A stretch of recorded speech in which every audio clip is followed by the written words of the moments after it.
राजनीति हो या क्राइम, संसद की बहस हो या सड़क की सच्चाई, बाजार की चाल हो या रोजगार की तलाश, देश की चर्चा हो या दुनिया की हलचल, जंग के शोर से सीज फायर की खबर तक, यूपी बिहार से तमिलनाडु की सियासत तक, एस्ट्रोलॉजी के सितारों से खेल के मैदान तक, सच साफ सीधे अंदाज में।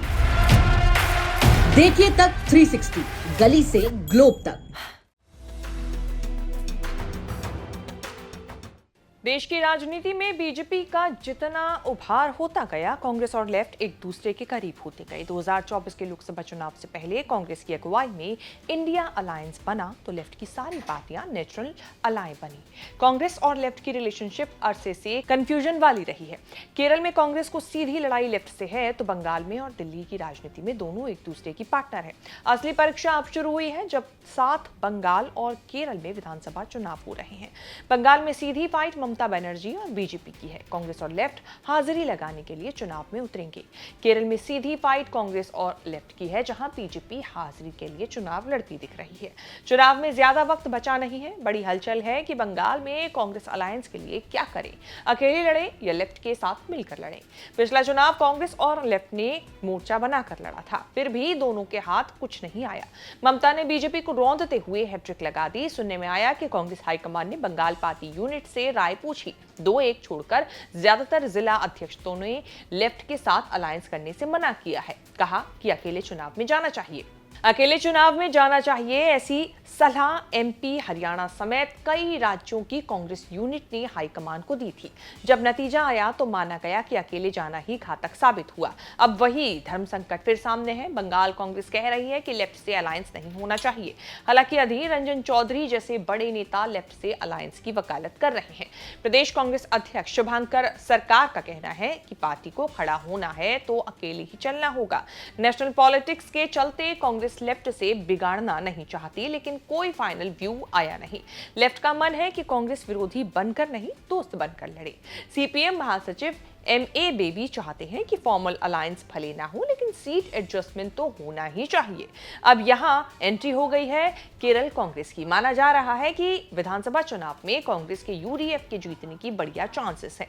लोकसभा और लोकल चुनाव में जीत के बाद यूडीएफ के हौसले बुलंद हैं। केरल कांग्रेस ने वीटो लगाया है कि केरल में चुनाव जीतना है कि बंगाल में लेफ्ट से अलायंस नहीं होना चाहिए।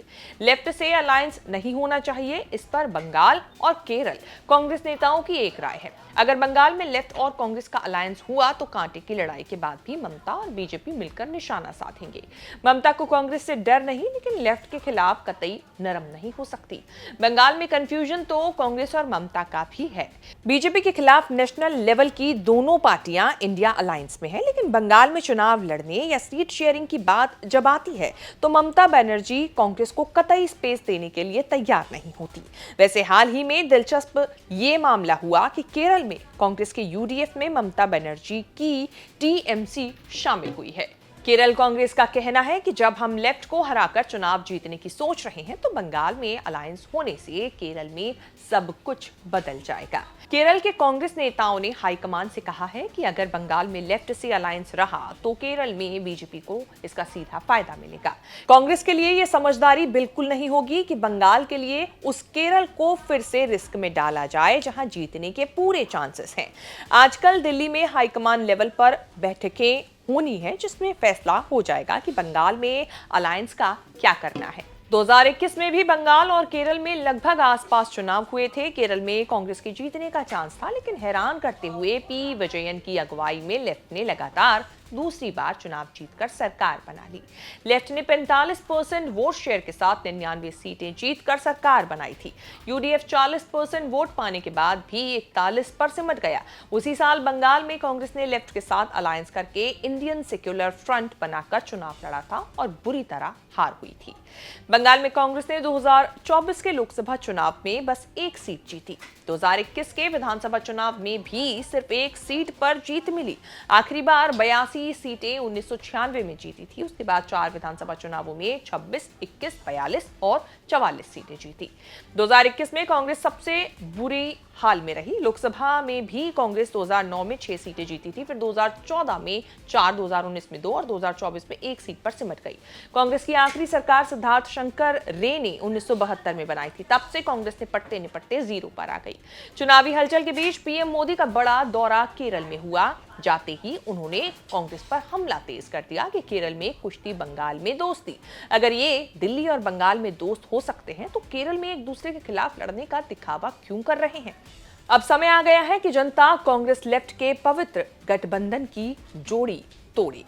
एनडीए शोरुत गड़े आने वाले चुनाव केरला की दशा और दिशा को बदलने का चुनाव है।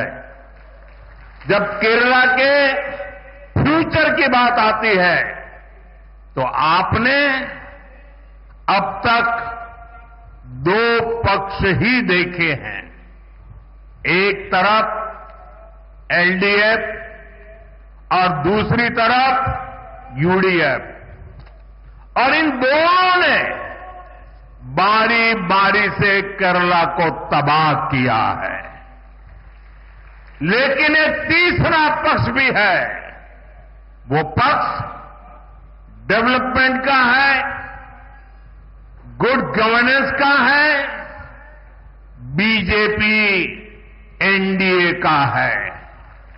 एलडीएफ और यूडीएफ के लोगों ने केरला को करप्शन, कुशासन और अपीजमेंट की खतरनाक राजनीति में झोंक दिया। शेष भारत की इस रिपोर्ट में इतना ही। इस रिपोर्ट को लेकर आपकी क्या राय है, कमेंट करके बताएं। आगे भी ऐसी खबरें देखने के लिए बने रहें न्यूज तक के साथ।